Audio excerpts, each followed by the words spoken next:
Yohanes pasal 6 ayat 51 sampai 58. Akulah roti hidup yang telah turun dari sorga. Jikalau seorang makan dari roti ini, ia akan hidup selama-lamanya. Dan roti yang kuberikan itu ialah dagingku yang akan kuberikan untuk hidup dunia. Orang-orang Yahudi bertengkar antara sesama mereka dan berkata, bagaimana ia ini dapat memberikan dagingnya kepada kita untuk dimakan? Maka kata Yesus kepada mereka, aku berkata kepadamu, sesungguhnya jikalau kamu tidak makan daging anak manusia dan minum darahnya, kamu tidak mempunyai hidup di dalam dirimu. Barang siapa makan dagingku dan minum darahku, ia mempunyai hidup yang kekal, dan aku akan membangkitkan dia pada akhir zaman. Sebab dagingku adalah benar-benar makanan dan darahku adalah benar-benar minuman. Barang siapa makan dagingku dan minum darahku, ia tinggal di dalam aku dan aku di dalam dia. Sama seperti Bapa yang hidup mengutus aku dan aku hidup oleh Bapa, demikian juga barang siapa yang memakan aku akan hidup oleh aku. Inilah roti yang telah turun dari sorga, bukan roti seperti yang dimakan nenek moyangmu dan mereka telah mati. Barang siapa makan roti ini, ia akan hidup selama-lamanya. Sampai sedemikian jauh pembacaan firman Tuhan untuk kita pada pagi hari yang berbahagia ini. Saudara-saudara yang saya kasih di dalam Tuhan, saya yakin dan saya percaya bahwa kita semua menginginkan anak-anak kita adalah orang-orang yang pintar. Tetapi perlu kita ingat bahwa gelar akademik yang baik, tingkat intelektualitas yang tinggi tidak serta-merta menjaminnya orang-orang yang berhikmat, dan tidak menjadi jaminan bahwa dia adalah orang yang bijaksana. Sebab kepintaran tidak setara, tidak sama dengan kebijaksanaan. Saya berulang kali katakan bahwa garansi keberhasilan dalam Alkitab bukan pintar, tetapi bijak. Takut akan Tuhan adalah permulaan hikmat dan pengetahuan, dan diawali dengan sebuah kebutuhan hikmat. Hikmat dan kebijaksanaan itu tidak identik dengan kemampuan kepintaran secara intelektual. Boleh saja nilai akademiknya cum laude Bapak Ibu, tetapi tidak jarang perilakunya ke laut aja, karena tidak mencerminkan pengetahuan itu dengan tindakan. Hikmat juga tidak selalu selaras dengan usia, maka tidak ada garansi orang yang lebih tua lebih berhikmat dari orang yang muda. Bahkan tidak ada juga garansi yang berkata bahwa orang yang lebih tua lebih dewasa dari yang lebih muda. Tidak ada. Boleh tua, tetapi belum tentu bijaksana. Boleh berumur tua, belum tentu memilih hikmat sesuai dengan kadar usia.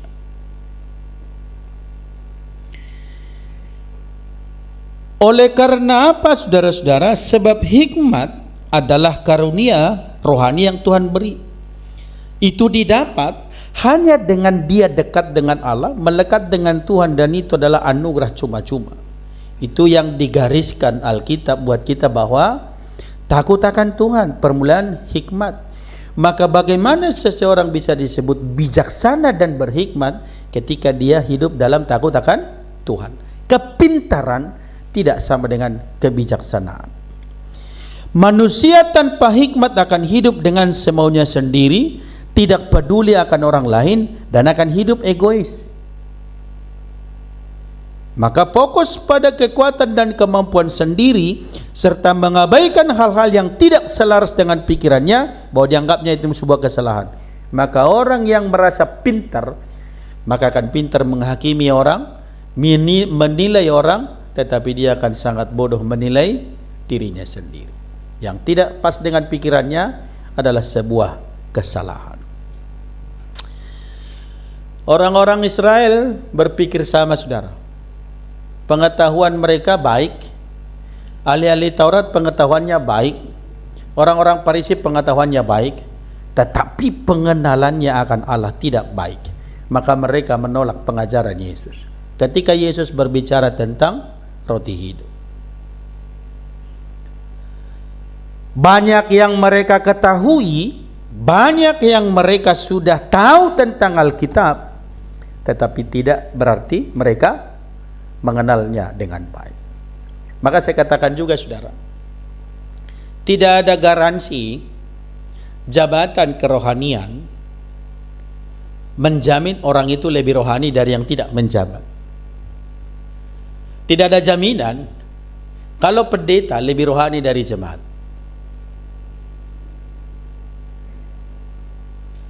Karena pendeta banyak juga berbuat dosa.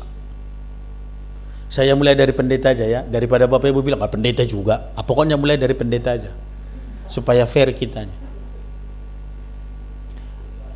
Sampai level lebih tinggi pun pasti kita tahu banyak kisah tentang itu. Nggak usah menyebut nama lah ya, nggak usah. Tidak ada jaminan kalau dia majelis lebih rohani dari yang tidak majelis. Karena kenyataannya majelis banyak bikin ribut di gereja. Bahkan majelis susah diatur. Bukan malah membantu diatur, bikin ribut. Jangan tuduh siapa-siapa. Jangan bilang ku kenal di gereja Syanunda. Kita mau koreksi diri. Jangan bilang juga kalau kita sudah lebih lama orang Kristen, lalu kita merasa lebih rohani dari yang baru Kristen. Enggak juga. Karena terlalu banyak juga itu yang hanya status, simbol, dan tidak menghidupinya. Faktanya apa, saudara? Suruh aja pimpin doa syafaat, gemetaran semua. Suruh aja pimpin doa di rumah, gemetaran semua. Tapi anak-anak kita, saya jamin, lebih pintar berdoa dari kita. Tidak selalu selaras apa yang dipandang orang soal proses itu, soal keadaan realnya terhadap fakta-fakta. Tidak. Maka jangan tertipu juga, saudara, soal penampilan-penampilan yang agamis. Belum tentu isinya adalah seperti itu. Dan itu pun dipertontonkan oleh orang-orang Farisi, ahli-ahli Taurat. Tetapi menyikapi ajaran Yesus, mereka protes, mereka marah, dan mereka menolaknya. Dalam ayat yang ke-60 dikatakan apa? Banyak murid mengundurkan diri oleh karena apa? Pengajaran ini terlalu keras. Ini kan setara kanibalisme. Siapa yang tidak memakan dagingku, siapa yang tidak meminum darahku, dia tidak memiliki hidup dalam dirinya.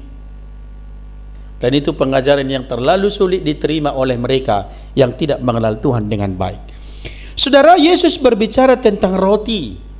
Roti itu, Yesus mengambil sesuatu yang sangat dekat dengan hidup mereka, bahwa ketika berbicara dengan soal roti, saudara, itu berbicara tentang sesuatu yang memang menjadi kebutuhan, baik kebutuhan sehari-hari, baik kebutuhan keagamaan. Selain roti menjadi sebuah makanan pokok, roti juga adalah sebuah kebutuhan pokok dalam peribadatan. Ada 3 hal, saudara. Dalam Imamat pasal 23 ayat 17 dikatakan bahwa ketika perayaan Pentakosta ada 2 roti beragi yang dipersembahkan sebagai korban bagi Tuhan bersama dengan korban bakaran lainnya. Rotinya harus ada. Yang kedua, dalam Imamat pasal 24 ayat 5, setiap minggu dalam kemah suci dan kemudian dilanjutkan ke bait Allah, orang Lewi sebagai pelayan bait Allah akan meletakkan 12 roti tidak beragi sebagai simbol ke-12 suku Israel. Dalam peribadatan melekat roti itu dalam perayaan mereka setiap minggunya. Yang ketiga, dalam Keluaran 25 ayat 30 dikatakan, di bait Allah di hadapan Tuhan diletakkan juga roti sebagai lambang kehadiran Tuhan. Saudara, selain roti sebagai makanan, roti itu adalah sebagai persembahan. Selain roti sebagai makanan, roti itu adalah simbol, panggilan, pilihan Tuhan bagi umat Israel. Maka ada 12. Jadi saya katakan begini, ketika kita berbicara hari ini tentang roti, ingatlah bahwa itu juga tentang berbicara soal pilihan. Pilihan Tuhan buat saya, pilihan Tuhan buat Bapak Ibu Saudara, dan pilihan kita terhadap roti apa yang mau kita nikmati. Dan ketika hari ini bicara soal roti, kita bicara soal pilihan. Yang ketiga, bahwa ketika kita bicara soal roti, kita berbicara soal jaminan pemeliharaan Tuhan, dan itu berarti pertanda Tuhan hadir di dalamnya. Maka ketika makan, walaupun sekarang bukan roti tapi sebutlah kita makan nasi, saudara, ingatlah bahwa ketika makan, itu berarti Tuhan masih memelihara hidup kita. Maka berdoa, maka bersyukur. Jangan berdoa kalau lauknya enak. Jangan berdoa ketika dirasa senang. Tidak. Ketika masih ada makanan, katakanlah syukur kepada Allah. Rasul Paulus mencatat apa? Asal ada makanan dan minuman, cukuplah. Maka apapun yang dinikmati bersyukurlah. Sebab itu pertanda bahwa Tuhan masih memelihara hidup kita. Amin saudara. Bapak ibu ada yang tidak makan hari ini? Bukan yang belum makan. Kalau yang belum makan kan pilihan itu. Nanti aja pulang gereja baru makan. Bukan itu maksud saya. Enggak ada lagi makan di rumah, kasih tahu saya. Enggak ada ya. Karena aku tahu tidak ada, makanya aku berani bilang. Karena saya jamin saudara, bapak ibu semua dipelihara oleh Tuhan. Dan Tuhan masih berikan berkelimpahan. Iya betul. Nah, apa yang disampaikan Yesus bahwa dalam simbol keagamaan, simbol panggilan, soal kebutuhan mereka, itu sesaat. Yang abadi adalah saya. Maka Yesus berkata, ketika berbicara soal pilihan, ingat saya. Bahwa aku yang dipilih oleh Tuhan sebagai utusan terhadap manusia untuk memberikan kepenuhan. Bahwa Yesus menyebut dirinya sebagai roti kehidupan, sebagai pertanda bahwa itu bukti pemeliharaan dan bukti hadirnya Tuhan secara nyata dalam hidup mereka. Tapi mereka tidak paham. Tapi mereka tidak mengerti. Akulah roti hidup, kata Yesus. Kamu harus makan daging dan minum darahku. Lalu mereka berpikir bagaimana bisa dia berkata demikian.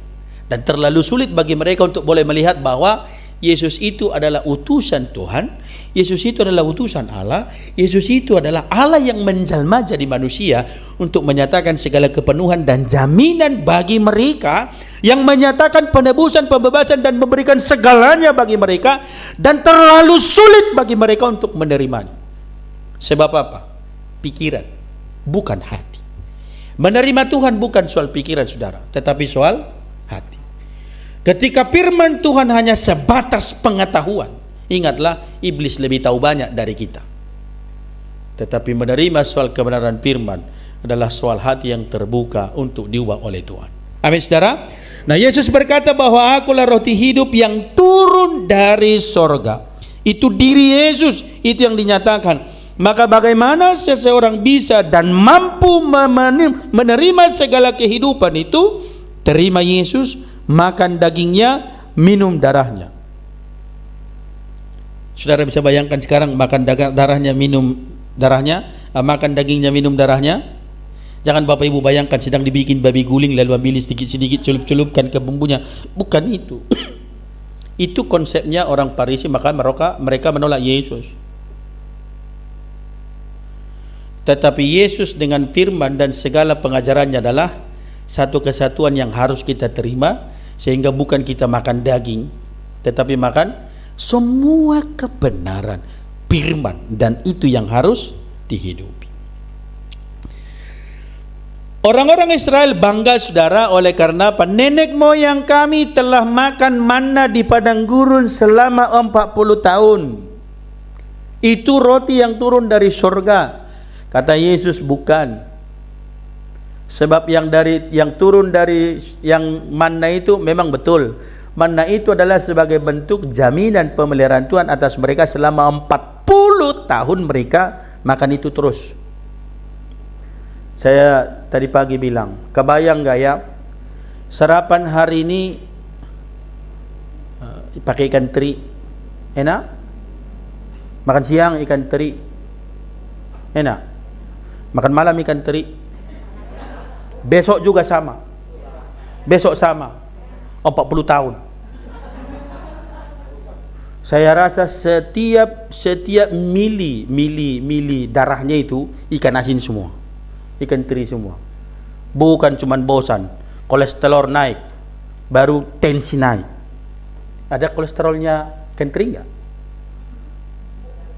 Ada darah tinggi lah pokoknya. Saudara bisa bayangkan makan ikan teri tiap hari? Kalau sekali 5 hari makan ikan teri baru enak. Nambah-nambah, apalagi tambah daun singkong tumbuh, baru enak. Kalau tiap hari. Tapi orang Israel makannya tiap hari itu terus. Ya ada variasinya sedikit. Datanglah daging burung puyuh, makan daging ayam tiap hari. Pagi ayam pahanya, siang makan ayam lehernya, malam sama aja daging ayam juga. 40 tahun. Apapun itu saudara, yang mau saya sampaikan adalah bahwa Tuhan menjamin kebutuhan mereka. Jangan bayangkan selama mereka di padang gurun nggak sempat nanam rias, cabai, lengkuas, apa namanya itu, sangke-sangke, sereh, sangke-sangke. Sempat mengolah itu? Enggak. Mereka tidak pernah berpikir ke situ. Yang Tuhan kasih tahu sama mereka, tidak perlu pikirkan makan, nggak perlu pikirkan pakaian, yang kau perlu pikirkan bagaimana taat. Hanya itu. 40 tahun bajunya nggak rusak, sepatunya nggak rusak. 40 tahun. Mana ada pabrik sepatu? Sekarang banyak pabrik sepatu di Tangerang. Dulu mana ada? Apa yang ada itu buat mereka karena mereka hanya jalan setiap hari. 40 tahun. Nggak sempat ngulek sambal, nggak ada itu. Apalagi menemukan andaliman, terlalu sulit. Supaya rasanya bervariasi, nggak ada itu, nggak ada. Tetapi Tuhan memelihara mereka selama 40 tahun. Itu luar biasa kata mereka. Tetapi Yesus berkata, itu tengok mereka yang makan itu semua udah mati. Nggak ada lagi sekarang. Karena itu hanya untuk menyambung hidup dari hari ini ke hari ini. Termasuk kita makan sekarang. Saya selalu bilang begini. Berapa lama kita lapar? Berapa lama kita kenyang? Sebentar. Bapak Ibu kalau makan siang di pesta jam 1 kan? Kalau pesta normal orang Batak jam 1 makan normal. Lalu jam 3 biasanya sudah selesai marhata sinamuk, keluarlah lapet. Makan lagi enggak? Makan, berarti sudah lapar. Balakan ibu-ibu minta senai joida gitu, masuk tas. Masih sesudah itu sampai nanti di mana ada makanan lagi, makan. Bapak-bapak kapan dikata tahu sudah? Pokoknya kita lapar dan haus itu terus-terusan. Hanya sebentar doang kenyang, nggak lama kenyang, lebih lama kita lapar. Tetapi saya mau sampaikan adalah bahwa semua yang kita lakukan soal makan hanya sebentar. Maka itu tidak ada kaitan soal keselamatan. Jadi jangan diskusi, jangan bahas soal makanan yang halal dan yang haram. Selama enak semuanya halal. Kalau sudah dimuntahkan baru tidak halal. Karena soal makanan tidak mempengaruhi kerajaan surga. Bilang amin. Jangan paksakan seleramu. Itu halal, itu haram. Tidak ada itu. Halal haram itu udah ketinggalan. Sekarang semuanya halal. Bilanglah halal. Bagi-bagi. Bahwa apa yang harus dipunyai supaya mendapat kekekalan, menerima Tuhan, itu yang tidak ada dalam manna. Maka Yesus berkata, saya adalah roti hidup yang turun dari sorga, yang menjamin kehidupan, yang menjamin bagi setiap orang kekekalan. Kalau makan dagingku, minum darahku, kamu tidak akan lapar dan tidak akan haus lagi. Kecukupan, kelimpahan. Sederhana saya mau sampaikan begini saudara. Tuhan Yesus telah turun dari sorga. Dia meninggalkan sorga, lalu turun ke dunia untuk memberikan segala kepenuhan bagi hidup dunia. Ingat Bapak Ibu, bahwa Tuhan meninggalkan sorga, turun ke dunia. Kenapa Yesus harus tinggalkan dunia, sorga? Karena begitu penting Bapak Ibu Saudara dan saya bagi Tuhan di sorga itu. Apalah arti sorga kalau kosong? Apalah arti istana kalau tidak ada di situ yang menempati? Maka begitu pentingnya bagi Tuhan, saudara-saudara dan saya masuk surga. Maka dia tinggalkan itu supaya kita bisa dibawanya ke sana. Amin saudara. Saya ulangi, begitu berharganya lah saudara-saudara kita semua bagi Tuhan. Maka Tuhan tinggalkan surga, dia beri kehidupan dan kekekalan buat kita supaya kita layak tinggal di situ. Maka jangan habiskan pikiran dan waktumu hanya berpikir tentang sesuatu yang akan binasa. Berpikir soal kerajaan Allah. 3 minggu yang lalu pertanyaan saya, Berapa jam berdoa satu hari? Berapa jam bersekutu dengan Tuhan satu hari? Lalu berapa jam kita menghabiskan waktu dengan media sosial atau dengan kegiatan-kegiatan yang lain? Berbanding terbalik atau berbanding lurus? Tapi sampai hari ini pun Tuhan pelihara kita. Dan yang ajaibnya lagi, kita berani berkata bahwa Tuhan, kami anak-anak-Mu. Apa iya? Sama koreksinya terhadap saya juga. Karena saya juga hitung berapa jam saya ya. Ternyata masih tipis juga. Perenungannya perlu bagi setiap orang kemudian. Pengakuan bahwa kita mengasihi Tuhan, lalu dilihat soal intensitas, soal kualitas, soal ketaatan, soal kedisiplinan. Seberapa jauh sih? Kadang-kadang miris malah. Saya katakan kenapa miris? Online Zoom aja kita P2M yang datang cuma 5. Itu sudah ikut guru Juli pakai 2 layar. 1 layar gereja, 1 layar dia. Tambah saya. Berarti hanya 3. Nggak perlu datang ke gereja. Di mana-mana juga bisa buka Zoom-nya. Tapi terlalu sulit. PWMI juga sama. Kalau PRMI masih membanggakan lah. P3MI masih oke. PWMI, P2MI. Tapi Bapak Ibu berkata bahwa sebagai imam, apa iya? Imam Samudra lah. Nggak jadi teladan, nggak jadi contoh. Apa yang bisa kita sebutkan? Berapa banyak, seberapa jauh, seberapa banyak kita melakukan? Pertama. Yang kedua, roti dan air tidak dapat dipisahkan dari kehidupan saudara dan saya. Dan kita akan disebutkan tidak memiliki hidup kalau tidak punya ini. Tidak punya makanan dan tidak punya minuman. Itu makanya jaminan yang sangat luar biasa kalau Bapak Ibu renungkan misalnya Mazmur pasal 23, itu kan luar biasa. Tuhan adalah gembalaku, takkan kekurangan aku. Ia membaringkan aku di tempat yang berumput hijau. Itu makanan. Rumput hijau itu bagi kawanan domba adalah makanan. Itu rotinya. Ia membimbing aku ke air yang tenang. Itu dituntun. Bisa bayangkan gak betapa Tuhan repotnya ngurus kita? Bandalnya di situ, jugulnya di situ, susahnya diatur di situ, tapi Tuhan terus sabar sampai hari ini. Menuntun. Jadi bayangkanlah ya, ini andaikanlah ya. Kita ini semua kawanan domba. Lalu ada yang sedikit menimbil ke sana. Menimbil apa ya? Nyeleweng. Kadang-kadang nyimpang ke sana. Lalu buru-buru, balik. Lalu ada yang lain lagi sok cari-cari perhatian. Lari-lari ke sana. Lalu suruh balik. Kan kita itu banyak gini. Banyak suka cari perhatian, banyak suka ini overacting segala macamnya kan banyak. Bisa bayangkan gak repotnya Tuhan ngurus kita? Tetapi Tuhan bilang, aku roti hidup bagi orang yang seperti itu. Aku roti hidup bagi bagaimanapun perilaku, bagaimanapun sikap dan mentalitas kita. Yang kita miliki di dunia saat ini hanyalah sementara. Lapar dan haus akan selalu berulang-ulang. Tetapi yang Yesus berikan adalah kebutuhan dan yang mampu membawa mengangkat kita pada kekekalan yang tak bisa dibeli, yang tak bisa didapat dari apapun, dan itu adalah anugerah yang Tuhan berikan bagi setiap orang yang percaya kepadanya. Tidak dapat di mana-mana.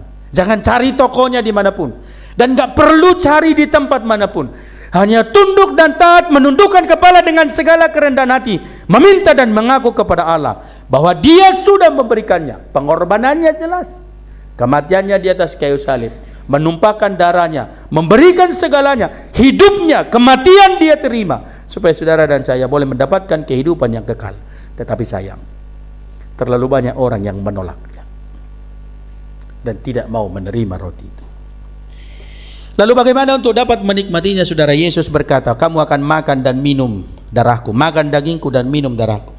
Saya mau sampaikan sederhananya untuk kita, saudara. Untuk dapat menikmatinya adalah hidup di dalam Dia. Hidup di dalam Tuhan itu berarti, saudara, mengerti firman-Nya, menaati firman-Nya, melakukan firman-Nya, dan hidup sesuai dengan kebenaran firman-Nya. Mudah mengatakan itu, tetapi saya bisa pastikan terlalu sulit bagi kita untuk memahami. Sebab pengetahuan kita memang terbatas. Mudah untuk kita berkata, mengerti firman, menaati firman, tapi dalam tata laksana terlalu sulit buat kita untuk taat. Sebab apa? Kecenderungan kita adalah memberontak. Lahirnya kita adalah kecenderungannya untuk memberontak. Tetapi oleh ketaatan dan ketundukan kepada Roh Tuhan, kita menjadi pelaku-pelaku firman. Dan kita perlu belajar untuk taat. Mengizinkan Tuhan tinggal dalam kehidupan kita, itu berarti saudara apa? Memberi ruang dalam kehidupan kita yang seluas-luasnya bagi Yesus, untuk dia menuntun, untuk dia mengarahkan, untuk dia mengubah, untuk dia berotoritas penuh, berkuasa penuh, untuk kita boleh sampai kepada tujuan yang dirancang oleh Tuhan bagi kita, sehingga kita boleh berkata, aku mengasihimu Yesus. Pantaskah kita berkata sekarang, aku mengasihi engkau Yesus, sementara kita tidak melakukan apa yang dia lakukan, apa yang difirmankan, apa yang disampaikan? Pantaskah kita berkata, aku mengasihi engkau Yesus dengan segenap hatiku, sementara kita tidak pernah merenungkan firman-Nya? Saya berharap Bapak Ibu Saudara masih merindukan suara saya pagi-pagi.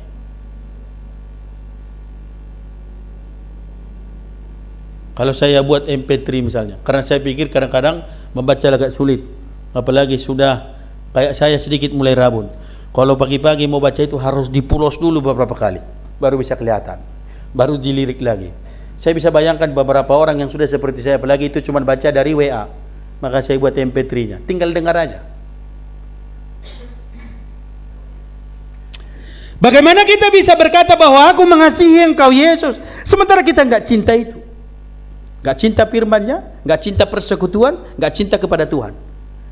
Jangan kemudian kita menjadi orang-orang yang hanya menggunakan simbol seolah-olah kita sudah hidup di dalamnya dan melekat di dalamnya. Tidak, sudah. Tetapi harus menghidupi di dalamnya. Aku mengasihi Tuhan, dan kita berkata bahwa kita merindukan Roh Tuhan, firman Tuhan, roti itu menjadi milik kita.